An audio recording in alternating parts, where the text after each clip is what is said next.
Jamais 203. Ce credo, le cercle de réflexion think tank du syndicat national des enseignants-chercheurs et chercheurs de la session de l'université André Salifou de Zender se l'approprie. Lentement mais sûrement, l'équipe syndicale amorce ce samedi 14 octobre 2023 l'acte 3 de sa série de conférences publiques entamée au lendemain du coup d'État du 26 juillet 2023 au Niger. Au menu de cette séance de réflexion tenue à l'amphithéâtre numéro 1 de l'université André Salifou de Zender, deux communications pour tenir en haleine les participants. L'une porte sur le titre d'un chef-d'œuvre d'universitaire, professeur titulaire en sciences du langage à l'université Abdou Moumouni de Niamey, analyste de discours. Le 26 juillet du Niger pour un recentrement et un jaillissement. Un titre inspiré mais aussi nourri de plusieurs motivations. La première raison, c'est pour témoigner.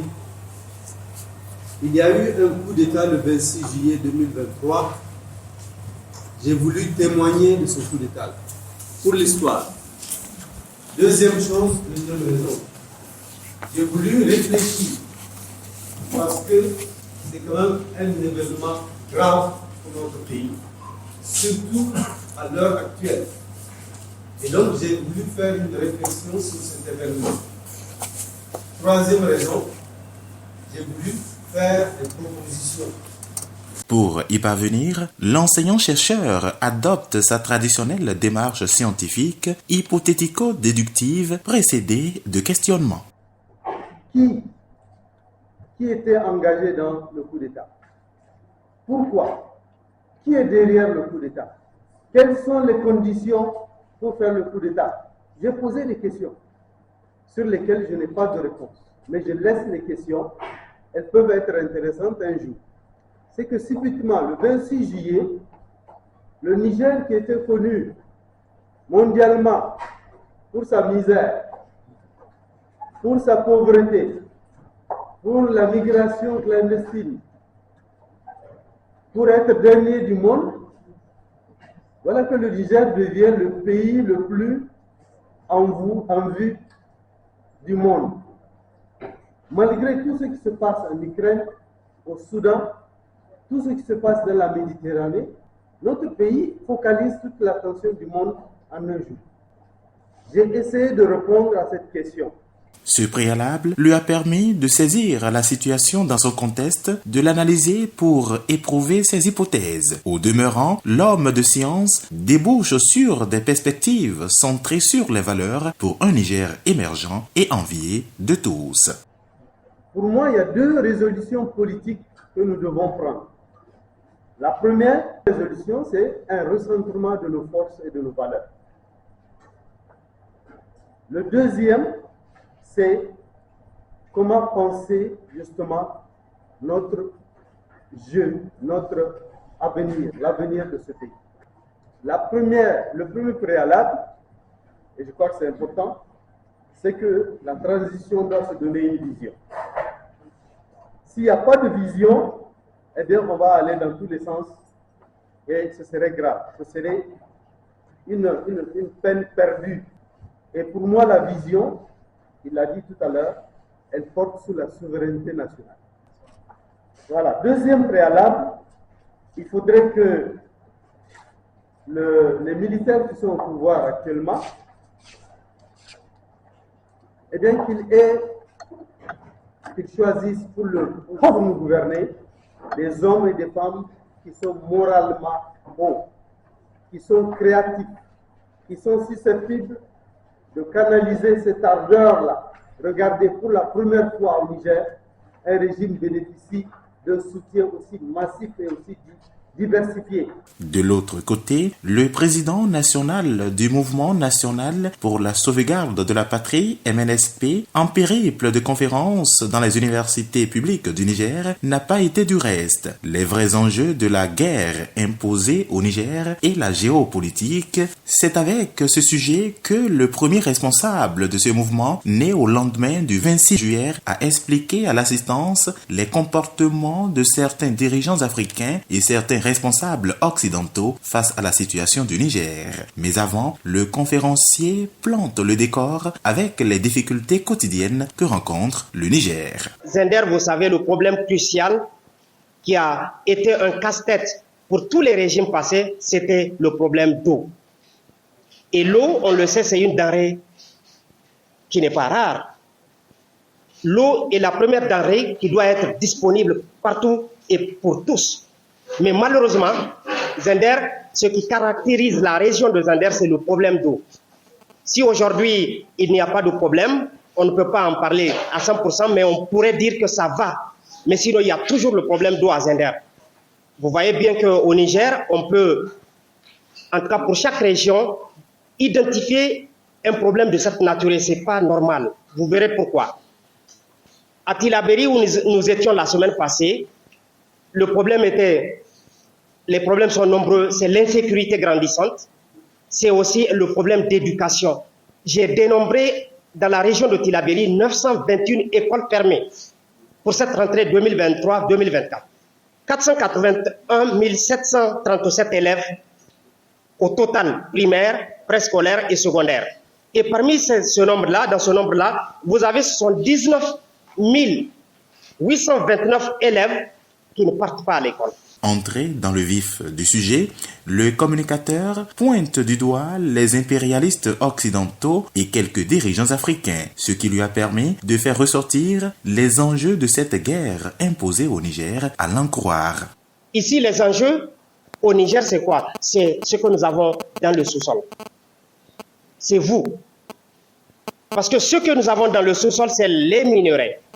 Et vous en savez tous les minerais qu'il y a dans le sous-sol. Et quand je dis vous, c'est la jeunesse nigérienne, c'est la population nigérienne, parce que c'est une ressource, c'est une denrée que l'impérialisme cherche. On ne peut pas avoir ce qu'on a dans le sous-sol sans vous avoir. Et c'est cet objectif-là qui est recherché par les impérialistes.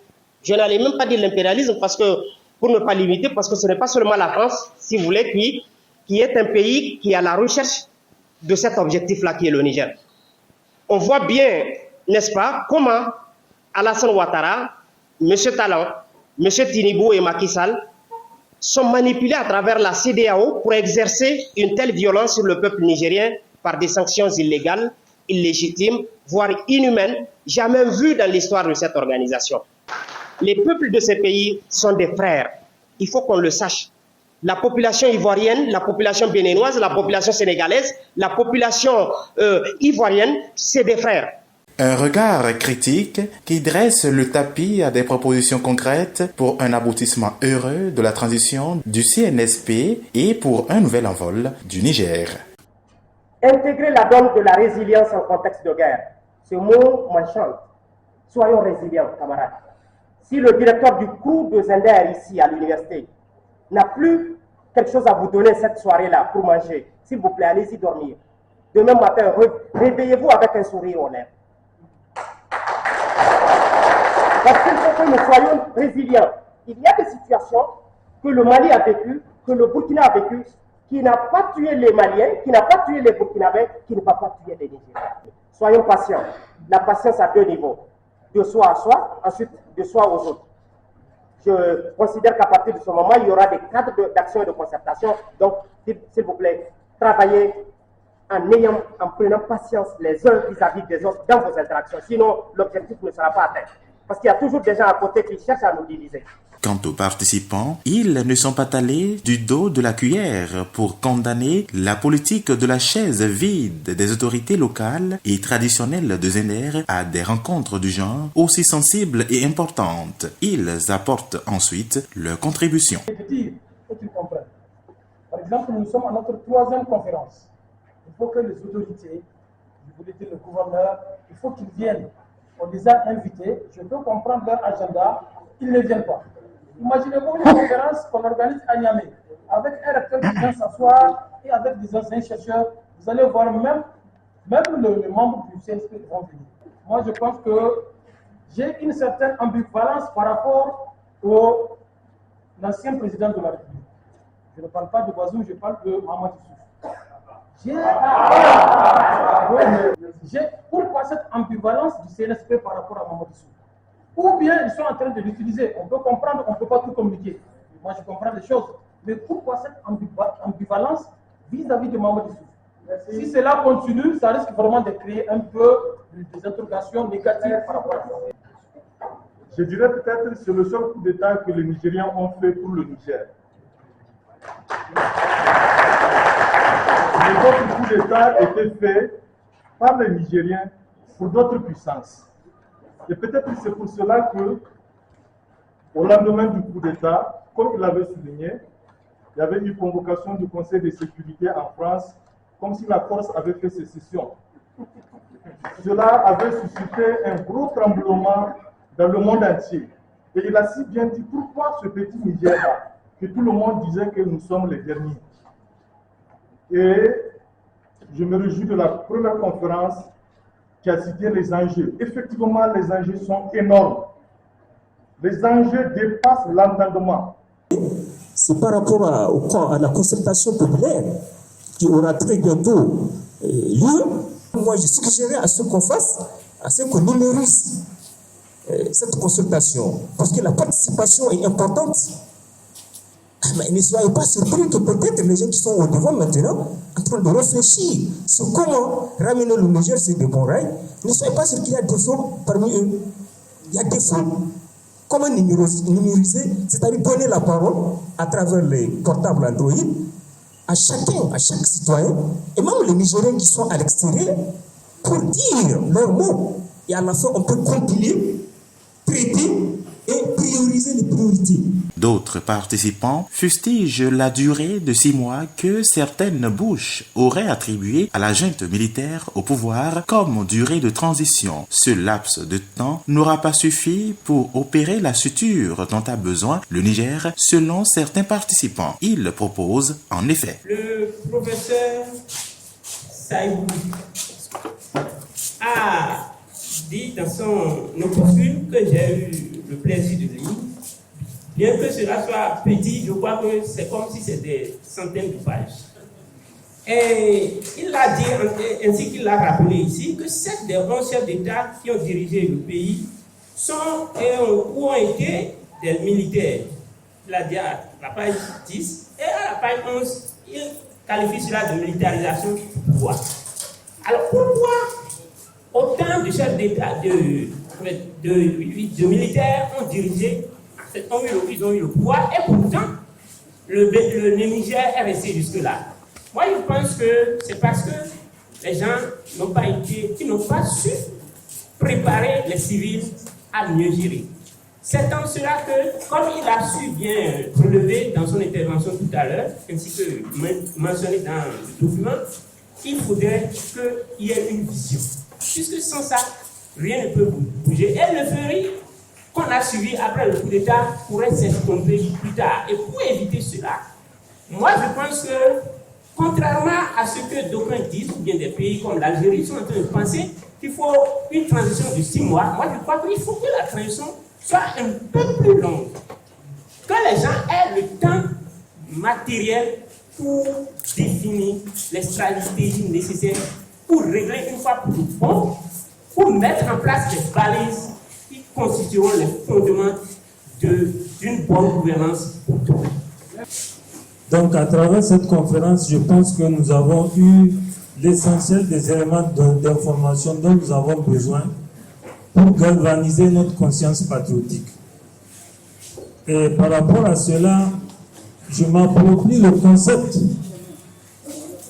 important formulé par le professeur Amadou lorsqu'il parle de recentrement.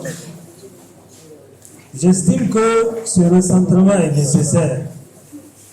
Et les universitaires que nous sommes, aujourd'hui, notre responsabilité est d'aider le CNSP à aller dans le sens de ce recentrement. Alors, il faut revisiter l'histoire. Pourquoi, depuis l'indépendance jusqu'à aujourd'hui, nous n'avons pas atteint le stade de développement?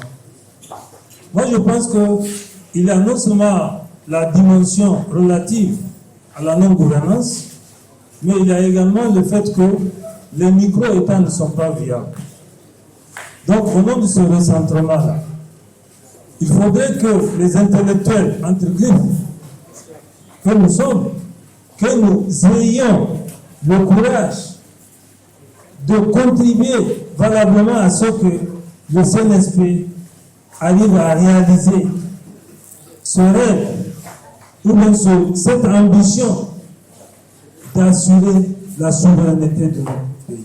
Le premier conférencier complète l'image qu'il a donnée, l'image de ce mur qui est en passe de tomber, que les militaires sont en train de tenir pour qu'il ne tombe pas, et qu'il y ait des gens derrière, des gens qui sont en train de tirer les pantalons des militaires. Alors, de par l'image, ça veut dire que, comme il a dit, ils ont un choix. Alors, soit ils lâchent le mur pour protéger leurs pantalons, ou ils acceptent. Mais je crois qu'il faut compléter que le peuple est derrière ces gens-là qui tirent les pantalons des militaires, pas eux pour tirer leurs pantalons, mais pour les terrasser. C'est ça. Donc je pense que dans les autres conférences, le conférencier Moumouni Seydou compléterait son image. Deuxième chose, c'est que le professeur a dit il faut enseigner Dieu dans l'école, et il faut vous dire que dans l'impérialisme culturel, le premier objectif qui est recherché, c'est bien sûr la suppression de Dieu dans toute forme d'éducation. Et donc, si jamais on le rate, eh bien l'impérialisme culturel reste et demeure. Placer la totalité de ces attentes sur le Conseil national pour la sauvegarde de la patrie, CNSP, n'aura pas été la panacée selon le secrétaire général du syndicat national des enseignants-chercheurs et chercheurs SNEX de la session de Zender. Il faut que chaque couche de la société apporte sa pierre à l'édifice national, a-t-il suggéré. La question du recentrement et l'intérêt ou le regain que le premier conférencier a traité relativement à l'intérêt que le monde entier a porté pour notre pays ou continue encore à porter de notre pays. Je voudrais citer ici Boubou Hamma qui dit dans les problèmes brûlants de l'Afrique, et je le cite, tu envies le cuivre des autres alors que tu es assis sur de l'or. Je ne cesse de le dire, nous les Nigériens, nous étions en fait des devins qui étaient assis sur de l'or et qui faisaient des signes kabbalistiques sur la terre pour chercher où il y avait de la richesse, alors qu'il suffisait de creuser sous nos pieds, nous avions la richesse. Je pense que ce recentrement dont le professeur a bien traité dans son document, cette géostratégie mondiale mobilisée autour du Niger, doivent interpeller notre conscience. Les autres l'ont dit, je ne m'étalerai pas trop là-dessus, mais il faut comprendre une chose. Il faut d'abord que le Nigérien commence à s'oublier. Il faut que nous mettons nos égos, nos personnes, nos ventes, nos banques et autre chose de côté pour penser d'abord le Niger.